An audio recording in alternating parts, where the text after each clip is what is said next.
Estimado amigo o hermano que me acompañe y que me oye en este día, le agradezco una vez más por su presencia, le agradezco que haya tomado el tiempo y que confíe en este siervo para poder otra vez estudiar de la palabra de nuestro Dios juntos. Como siempre es mi costumbre, ¿verdad? Le animo que por favor agarre un lapicero, que agarre un cuaderno, pero siempre tenga su Biblia enfrente de usted para estudiar juntos, para leer juntos y poder, ¿verdad?, ser imitadores de los hermanos en Berea, que escudriñaban lo que Pablo enseñaba, Hechos capítulo 17, versículo 11, pero también como los hermanos en Tesalónica, que recibieron las palabras de Pablo no como palabras de hombres, sino como palabras de Dios. Primera de Tesalonicenses capítulo 2, versículos 13 y 14. Siempre, ¿verdad?, es un honor y un placer poder compartir con usted y servir a nuestro Dios. Vamos a ir a Dios en una oración antes de comenzar en este día y una vez más, gracias, muchas gracias porque usted está en este momento conmigo. Le invito a que me acompañe a orar. Bendito Dios que mora en la eternidad, santo y sagrado Rey, venimos delante de su divino trono de gracia y nos postramos, bendito Dios, delante de usted con honra, con mucha reverencia, pero de igual manera, Padre bendito, con mucho gozo y en mucha humildad. Padre, gracias le damos a usted por esta vida, gracias le damos por la salud, por su divina protección. Padre bendito, suplicándole, Señor, que si es su voluntad, usted nos ayude a siempre, Padre, tener frente a nuestros ojos, Señor eterno, su rica misericordia y cuán grande usted nos ama, Padre Santo. Padre, perdónenos cuando no hemos sido agradecidos, perdónenos, Padre, cuando no hemos tomado, Padre, el valor de todo lo que usted hace por nosotros. Y bríndenos las fuerzas, Señor eterno, para poder siempre nosotros, eterno Rey, ser humildes, Señor, y estar, Padre, gozosos con lo que usted nos ha dado, Padre, y, Señor, entender que su voluntad es la que buscamos siempre cumplir. Padre, al estudiar, Padre, una porción más de su palabra, le rogamos que usted nos ayude a poder remover cualquier distracción o preocupación de nuestra mente y que podamos tener una meditación profunda y podamos concentrarnos en el estudio de su palabra. Y muy en especial, Padre, por los que aún no han aceptado el evangelio de su Hijo, que han decidido, Señor eterno, tomar este tiempo para escuchar la voz de su siervo, Padre, que al igual que usted, como usted hizo con Lidia en Hechos 16, haga también con ellos, Padre, que les abra el oír y que puedan ellos entender y tener ese valor de obedecer, Padre Santo, para darle a usted la honra y gloria, pero también para poder ellos, Señor Santo, ser lavados en la preciosa sangre de nuestro Señor Jesucristo. Perdónenos, Padre, porque sabemos que sea en mente, sea en palabra o en acción le hemos fallado. Perdónenos cuando nuestra fe, Padre Santo, ha flaqueado, especialmente durante estos tiempos difíciles por esta pandemia, bendito Rey. Y ayúdenos, Señor eterno, a aumentar nuestra fe y poder, Señor, siempre agarrarnos más de usted para darle, Señor Santo, a usted lo que es merecido. Padre bendito, le rogamos, Señor, que usted vea con ojos de agrado este estudio y que sea, Padre Santo, de mucha edificación, Padre Santo, para poder seguir siempre creciendo en la gracia y en el conocimiento de nuestro Señor Jesucristo. Todo bendito Rey, se lo rogamos no porque lo merezcamos, sino que lo hacemos en el divino nombre de su Hijo Cristo Jesús. Amén. Le invito, ¿verdad?, a que abra su Biblia y estaremos tomando nosotros en este día una porción del libro de Mateo, capítulo 8, donde estaremos mirando, ¿verdad?, lo que hemos titulado la oración del leproso. Si tiene su Biblia con usted, le invito a abrirla a Mateo, capítulo 8, versículos 1 al 4. La palabra de nuestro Dios dice lo siguiente: Cuando descendió Jesús del monte, le seguía mucha gente, y aquí vino un leproso y se postró ante él, diciendo: Señor, si quieres, puedes limpiarme. Jesús extendió la mano y le tocó, diciendo: Quiero, sé limpio. Y al instante su lepra desapareció. Entonces Jesús le dijo: Mira, no lo digas a nadie, sino ve, muéstrate al sacerdote y presenta la ofrenda que ordenó Moisés para testimonio a ellos. Que Dios bendiga su palabra. Es maravilloso, ¿verdad?, cuando nos ponemos a estudiar la palabra de nuestro Dios y podemos encontrar nosotros ejemplos o eventos, ¿verdad?, muy similares a los que nosotros vivimos en nuestra propia vida. Aquí, hermanos, es increíble ver de que debemos de tomar en cuenta el autor o el escritor, mejor dicho, porque el autor es el Espíritu Santo, según nos dice la Biblia. Segunda de Pedro, capítulo 1, versículos 20 al 22, ¿verdad?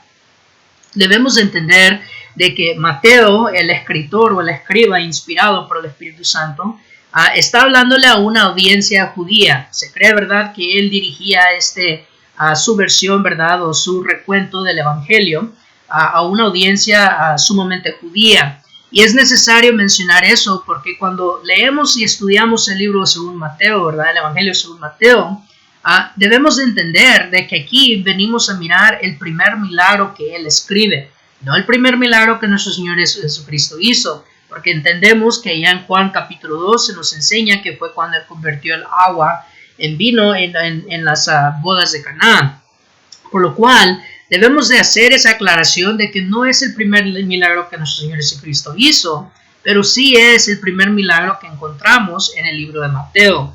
Por lo cual ya habían pasado 7 capítulos y lo vamos a mirar desde el punto de vista de la literatura. Y es increíble, hermanos, también mirar de que esto toma lugar precisamente en el libro según el orden que puso Mateo, no un orden cronológico, sino un orden con un propósito, ¿verdad?, de enseñanza doctrinal.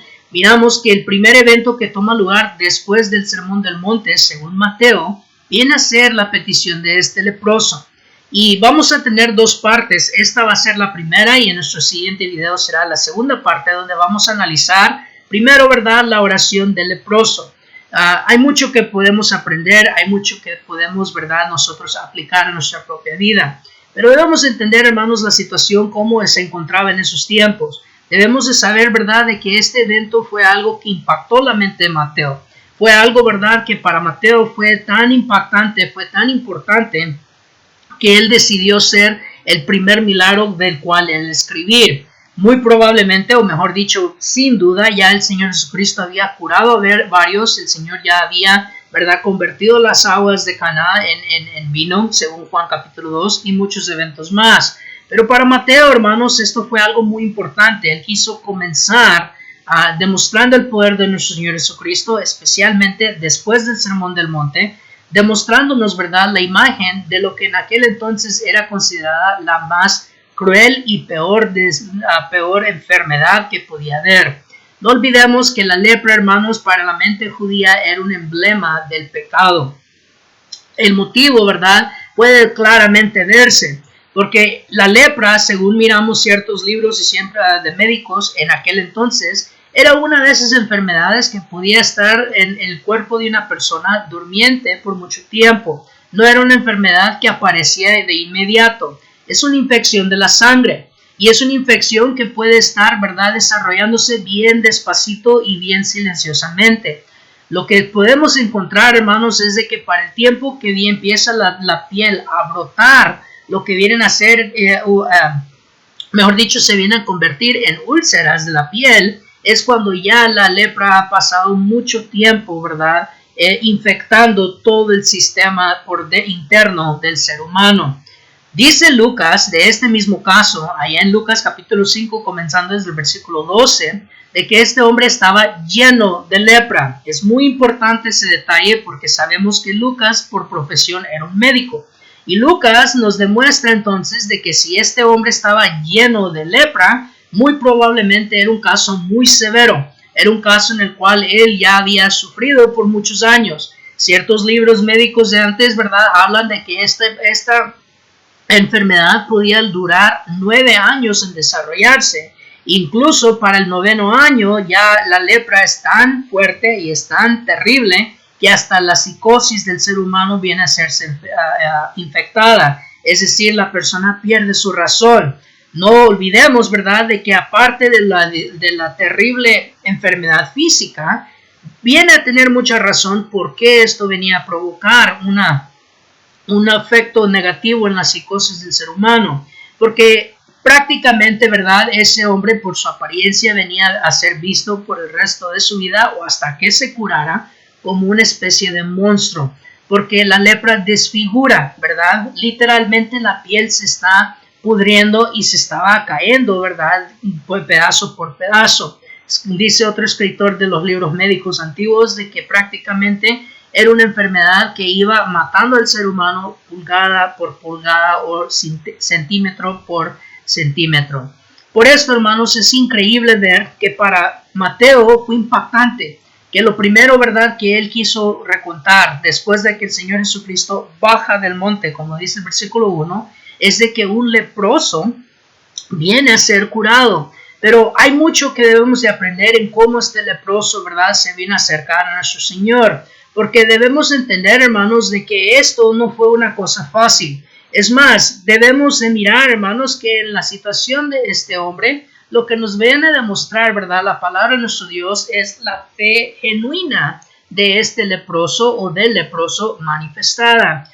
Es importante entender que la fe, ¿verdad?, tiene varias etapas. Cuando viene comenzando una fe, aún viene siendo una fe nueva. Muchas veces nuestro Señor Jesucristo le decía a sus discípulos, oh hombres de poca fe. No era una fe arraigada, no era una fe con convicción. Pero también hay una fe ciega, que le llamamos el fanatismo. Una fe ciega, ¿verdad?, es una fe que tiene apariencia de ser real, pero la verdad no lo es. ¿Por qué? Porque cuando vienen los momentos de desafío, viene a desvanecerse esa fe, o a veces, ¿verdad?, no tiene fundamento. En Santiago capítulo 2, versículo 19 en adelante, miramos un ejemplo de una fe vana. El escritor, ¿verdad?, viene a hacer la pregunta, ¿tienes tu fe? Muéstrame tu fe sin obras, ahí la fe ciega, ¿verdad?, y yo te mostraré mi fe por mis obras, dice Santiago. Entonces, aquí, hermanos, la Biblia nos está respaldando las palabras de Santiago, porque estamos mirando la fe del leproso por medio de sus obras, no por lo que él expresó, no solamente por lo que él vino a hablar. Sí vamos a mirar ese punto, pero debemos de primero mirar cómo o qué nos describe el escritor inspirado primero. Y observen que cuando hablamos de una fe genuina, hermanos, cuando miramos que una fe genuina se manifiesta, comienza, ¿verdad?, con el valiente acercamiento del leproso al maestro. Vaya conmigo ahora a Lucas capítulo 9. Lucas capítulo 9, versículos 21 al 26. Lucas capítulo 9, comenzando desde el versículo 21. Pero él les mandó que a nadie dijesen esto, encargándoselo rigurosamente, y diciendo, es necesario que el Hijo del Hombre padezca muchas cosas, y sea desechado por los ancianos, por los principales sacerdotes, y por los escribas, y que sea muerto y resucite el tercer día. Y decía a todos, si alguno quiere venir en pos de mí, niéguese a sí mismo, tome su cruz cada día, y sígame. Porque todo el que quiere salvar su vida la perderá, y todo el que pierda su vida por causa de mí, éste la salvará. Pues, ¿qué provecha el hombre si gana todo el mundo y si destruye o se pierde a sí mismo? Porque el que se avergonzare de mí y de mis palabras, de éste se avergonzará el Hijo del Hombre cuando venga en su gloria y en la del Padre y de los santos ángeles. Observe, ¿verdad?, cómo es de que en la valentía del leproso se mira en estas palabras. Pero usted estará preguntando, ¿pero qué tiene que ver eso? Bueno, si usted lee el contexto inmediato, ¿verdad?, si usted comienza a leer desde el versículo 18, usted va a mirar, ¿verdad?, de que el Señor Jesucristo acaba de ser confesado por Pedro como el Hijo del Dios viviente. Pedro acababa de hacer aquella gran confesión. Él acababa de reconocer de que Cristo era realmente el ungido por Jehová Dios. Pero Cristo, ¿verdad?, le dice a ellos que no era tiempo de divulgarlo, aún no era tiempo de avisar, porque Él conocía los corazones de los hombres. Pero quiero que usted ponga atención ahí en el versículo 22, donde el Señor Jesucristo está hablando de su propia muerte.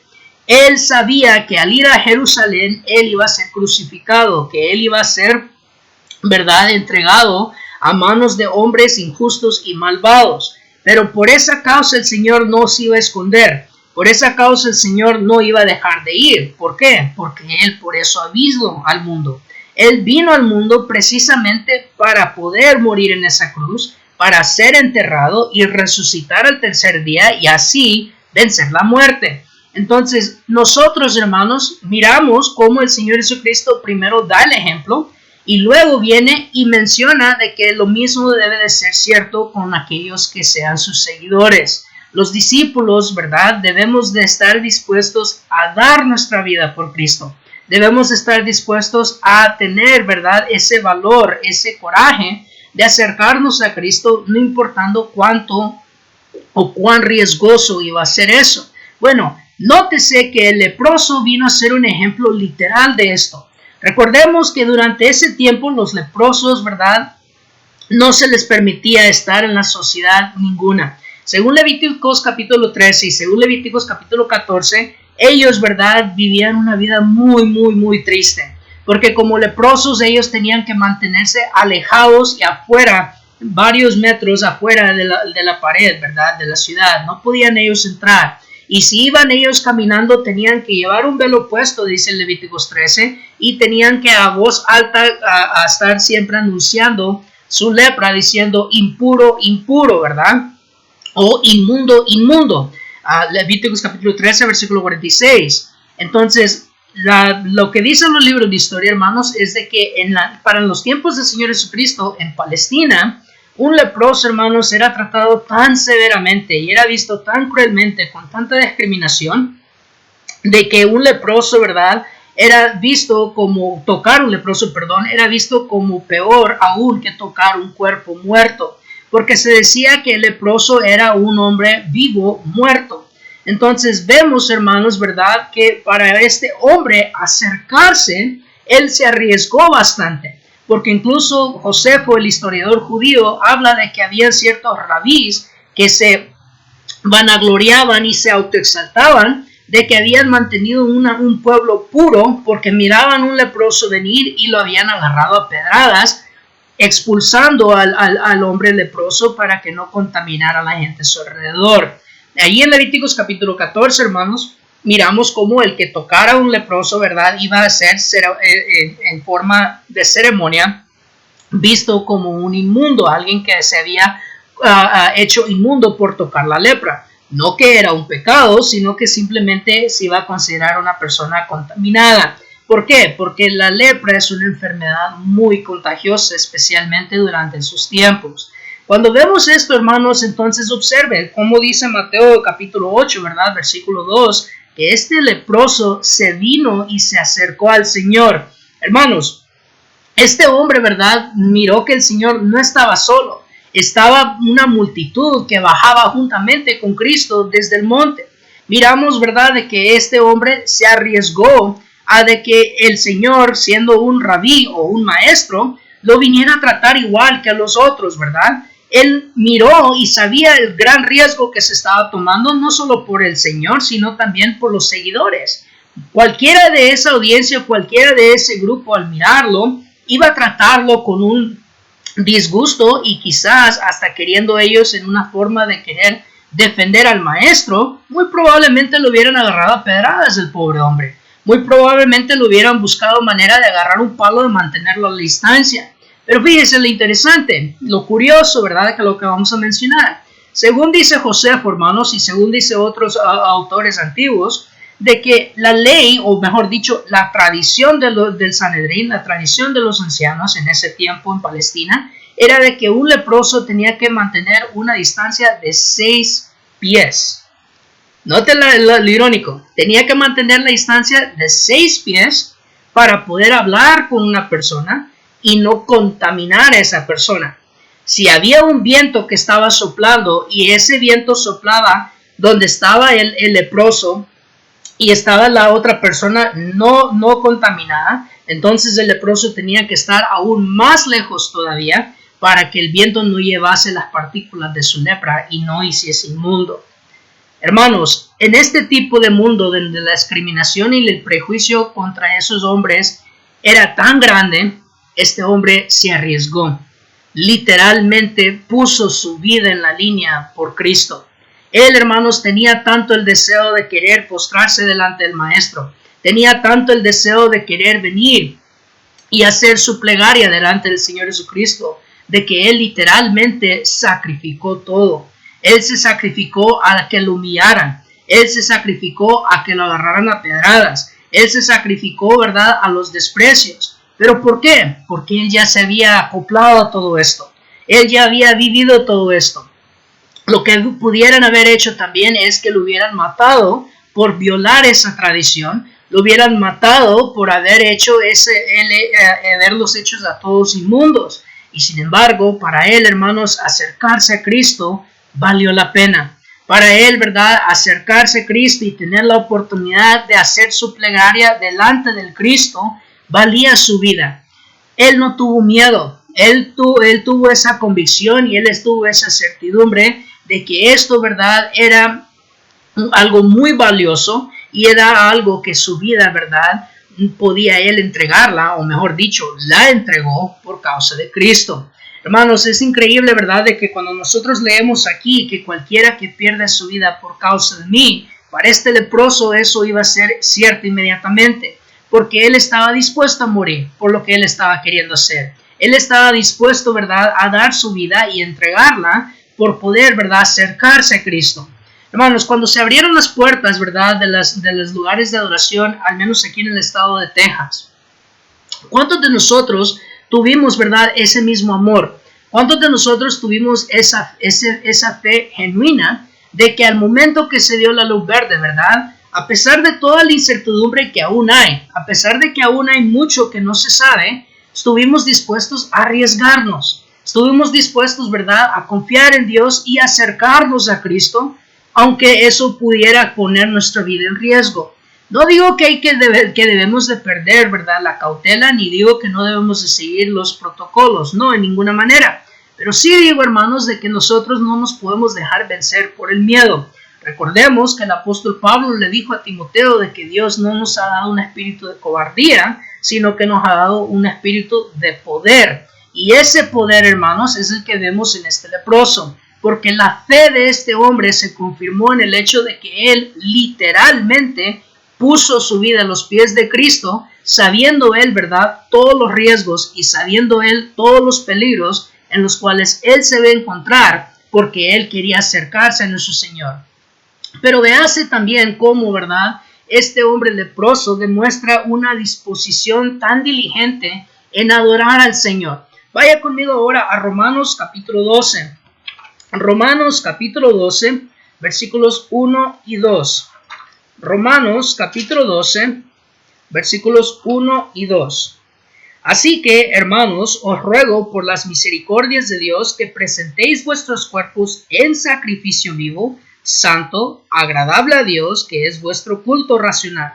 No os conforméis a este siglo, sino transformaos por medio de la renovación de vuestro entendimiento, para que comprobéis cuál sea la buena voluntad de Dios, agradable y perfecta. Hermanos, amigo, voy a leerle el versículo 1 una vez más. Así que, hermanos, os ruego por las misericordias de Dios que presentéis vuestros cuerpos. Observe que en el versículo 2 es donde habla de una mente transformada. Es interesante porque debería de ser al revés. Primero se transforma la mente para después poder presentar el cuerpo. Cuando uno decide empezar a hacer ejercicio y entrenar, primero tiene que estar mentalizado y tiene que estar concentrado en que quiere hacer ese cambio bueno para su salud. Y luego, ¿verdad?, que esté preparado, que esté en su mente bien sometido a eso, va a poder entonces empujar al cuerpo a empezar a hacer el proceso y aplicar la teoría. Pero el apóstol Pablo demuestra que cuando uno viene a presentar el cuerpo, ¿verdad?, nuestro cuerpo, esta carne en sacrificio vivo, está demostrando, hermanos, lo que hizo el leproso. El leproso, debemos de recordar, hermanos, que él vino, dice Mateo, y se postró delante del maestro. Dice en Marcos que él, ¿verdad?, se hincó. Y nos dice Lucas que cayó él sobre su rostro. Bueno, la palabra, hermanos, ahí para postrar es la palabra griega proskuneo, que en nuestro lenguaje significa adorar. Y esa palabra, ¿verdad?, en el griego koine se usaba comúnmente como en referencia a una adoración espiritual hecha a un Dios o al Dios Todopoderoso. Cuando dice Mateo, ¿verdad?, de que él adoró a Jesús, está hablando de una adoración. Este hombre tenía, hermanos, esas ansias de querer adorar. ¿Por qué es importante esto? Bueno, siendo un hombre leproso, él no tenía el privilegio ni el derecho de estar en el templo para adorar juntamente con el resto de la congregación, porque su lepra hubiese causado que todo ese lugar fuese inmundo. Entonces este hombre tenía ansias, él tenía deseos de poder convivir con sus hermanos y él tenía deseos de poder tener la oportunidad de poder adorar a Dios como hacían todos sus compañeros. Él, hermanos, era un hombre que vivía en la soledad. Era un hombre que ni aún eso podía hacer. No podía él adorar a Dios, no podía él ir al templo durante los días de reposo, porque su lepra, algo que él no tenía control, algo que él no había traído sobre su propio cuerpo, le impedía ese privilegio. Por lo cual, el momento que él tuvo la oportunidad de hacerlo, el momento que se presentó Cristo, ¿verdad? Y él miró que podía presentar su cuerpo como un sacrificio vivo, lo hizo. Él no se esperó, él no se detuvo, demostrando, ¿verdad?, de que él tenía esas ansias y ese deseo profundo de querer él también convivir con sus hermanos en adoración. Observen que él una vez más estaba rodeado de la multitud que seguía al Señor desde el monte, dijo Mateo. Debemos de tomar eso en cuenta, hermanos. No podemos nosotros olvidar de que eso de verdad viene a dar un testamento fuerte acerca de cuánto nosotros realmente entendemos Romanos 12, 1 y 2. Porque este hombre leproso, sin duda entendía lo que significaba David cuando decía que Dios, los sacrificios de Dios, ¿verdad?, son el corazón contrito y el espíritu humillado. Él entendió, ¿verdad?, de que Cristo, porque era el Hijo de Dios, no lo iba a rechazar, que lo iba a aceptar. Él estaba bien seguro de que este hombre, que este rabí, de lo cual según podemos nosotros inferir, había escuchado mucho acerca de él y probablemente aún lo había escuchado hablar allá en el Sermón del Monte desde lejos, algo como este hombre hablaba, algo de cómo él se presentaba, le dio a este hombre ese deseo y le dio esa confianza, esa convicción de que no iba a ser rechazado, de que no iba a ser despreciado y que él, ¿verdad?, no se iba a encontrar con el mismo tipo de desprecio que él ya había experimentado por medio de otros líderes religiosos muy probablemente. Entonces vemos nosotros, hermanos, la disposición, ¿verdad? Una disposición tan hermosa y tan maravillosa en este hombre que viene a demostrar y manifestar lo genuino de la fe que tenía este hombre. Él estuvo dispuesto a sacrificar su vida, estuvo dispuesto a sacrificar su cuerpo y sí que lo sacrificó. Porque recordemos, si él se hincó, como dice Marcos, y si él se postró, como dice Lucas, cosa que es probable porque no hay ninguna contradicción entre los tres evangelistas. Entonces estamos mirando que un hombre lleno de lepras, como dice Lucas, está poniendo su cuerpo en una agonía fuerte. Él está poniendo su cuerpo en un dolor extremo para darle adoración a Cristo. Y observe que el Señor Jesucristo ahí no lo levanta, lo cual demuestra que Él aceptó su adoración. Observe que Romanos 12:1 dice, ¿verdad?, que es vuestro culto racional, vuestro culto completo, vuestro culto verdadero. Por esto Cristo no rechaza esta adoración de este hombre, sino que la viene a aceptar, porque la vio, que fue hecho, ¿verdad?, con un corazón dispuesto, un corazón, ¿verdad?, y un espíritu humilde. Y nuestro Dios, ¿verdad?, acepta el corazón contrito y el espíritu humillado, como nos dice David en Salmo 51, versos 3 en adelante.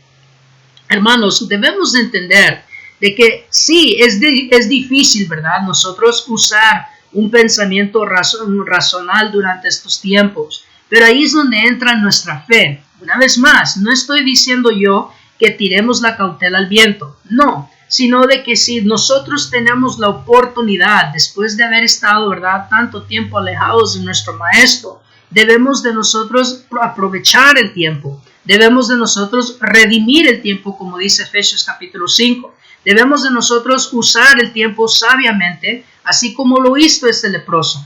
Él no sabía cuándo él iba a tener otra oportunidad para poder adorar juntamente con sus hermanos, juntamente con miembros de su propia gente. Él no sabía si se le iba a dar una oportunidad o si se le iba a presentar otra oportunidad otra vez. Por eso es que él lo arriesgó todo. Por eso es que él, ¿verdad?, tuvo una disposición diligente. Él fue pronto para ir y adorar y él aprovechó. Él aprovechó de que se le había presentado esta gloriosa oportunidad y él no estaba dispuesto a perderla. Pero veamos, ¿verdad?, de que aparte de esto último punto, él viene y hace una plegaria humilde y reverente a Cristo. Vaya conmigo ahora a Lucas capítulo 18. Lucas capítulo 18, versículos 9 al 14. Lucas capítulo 18, versículos 9 al 14. A unos que confiaban en sí mismos como justos y menospreciaban a los otros, dijo también esta parábola. 2 hombres subieron al templo a orar. Uno era fariseo y el otro publicano. El fariseo, puesto en pie, oraba consigo mismo de esta manera: Dios, te doy gracias porque no soy como los otros hombres, ladrones, injustos, adúlteros, ni aun como este publicano. Ayuno 2 veces a la semana, doy diezmos de todo lo que gano. Mas el publicano, estando lejos, no quería ni aun alzar los ojos al cielo, sino que se golpeaba el pecho diciendo: Dios, sé propicio a mi pecador. Os digo que éste descendió a su casa justificado antes que el otro, porque cualquiera que se enaltece será humillado, y el que se humilla será enaltecido. Qué bello, ¿verdad? Sin duda, si había alguien en la sociedad durante el primer siglo en Palestina quien entendía los desprecios, el rechazo y el odio como un leproso, eran los publicanos. Los publicanos, ¿verdad?, eran cargadores de impuestos. Ellos eran los que cobraban los impuestos y recogían el dinero para Roma. Para los judíos, durante el primer siglo, ¿verdad?, viendo que esa era una zona muy caliente, esto era visto como una traición. Los tenían como traidores, los tenían como ladrones, los tenían como injustos. ¿Se acuerda usted de Zaqueo? Zaqueo se vio en necesidad de defender su integridad delante del maestro, porque cuando el Señor Jesucristo decidió entrar a su casa y sentarse a comer con él, dice la Biblia que los escribas y los fariseos criticaban al maestro, preguntando que por qué él se sentaba a comer con pecadores y publicanos. Observen, muchas veces los publicanos eran vistos aún más peor que un pecador. Eran vistos con bastante desprecio por el oficio que hacía. Mateo, siendo Leví, cobrador de impuestos, que en el capítulo 9 miramos que viene a ser llamado por el maestro, pudo él asociarse con este leproso. Pudo él observar y pudo él tener una relación, pudo entender, tuvo él, ¿verdad?, un lazo de empatía con este leproso cuando vino a observar esto. Y cuando él escucha cómo el leproso viene y le dice al Señor: si quieres, puedes limpiarme. Su plegaria, humilde y reverente. No le demandó nada. No le hizo una rogativa, no hizo forma o quiso tratar de convencerlo. Es más, debemos de nosotros notar en lo que dudaba este hombre. No era en el poder de Cristo. Al contrario, esta frase confirma que él estaba confiado que si había alguien quien lo podía curar de su lepra, era Jesús de Nazaret. Hay algunos eruditos de la Biblia que creen que probablemente este fue el primer leproso que el Señor vino a curar. La Biblia no nos dice eso y no tenemos suficiente prueba para comprobar si esto realmente es así, pero probablemente. Sabemos, ¿verdad?, de que los casos de la lepra en el Antiguo Testamento no comúnmente se curaban. Es más, nunca ninguno de los profetas había tocado un leproso para curarlo. Eliseo curó a Naamán, pero observe que ahí en el segundo libro de Reyes, capítulo 5, Eliseo no bajó, sino que él mandó a su siervo. Eliseo nunca vino a estar en contacto con Naamán mientras él tenía lepra. ¿Por qué? Porque Eliseo estaba siguiendo lo que la ley levítica, ¿verdad?, la ley de Levíticos 13 decía. Por esa razón también fue que él no aceptó ni la ropa ni nada de lo que él ofrecía. Por lo mismo, porque bajo la ley de Moisés, esos objetos eran vistos como inmundos, habían sido contaminados por la enfermedad de la lepra. Pero Cristo, hermanos, Cristo, amigo, lo tocó. Pero ahorita llegaremos a eso en nuestra segunda parte de este estudio. Quiero observar y quiero que usted y yo analicemos lo que este leproso hizo. Él no dudó, en ningún momento él dudó en el poder de Cristo, pero aceptó la voluntad de Cristo. Aceptó la voluntad de Cristo. Sígame en el pensamiento, en el orden que le voy a poner. Arriesgó su vida para estar delante de Cristo. Puso su cuerpo en sacrificio vivo al postrarse delante de Cristo, para adorar a Cristo, para aceptar cualquiera que fuera su voluntad. En otras palabras, lo arriesgó todo, sacrificó todo, aún su propio cuerpo, su propio dolor. Pero, si la respuesta hubiese sido no, no te voy a curar, él lo hubiera aceptado, o mejor dicho, él ya la había aceptado.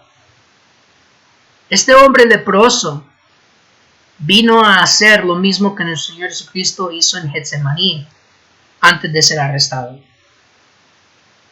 En tus manos estoy, hágase su voluntad.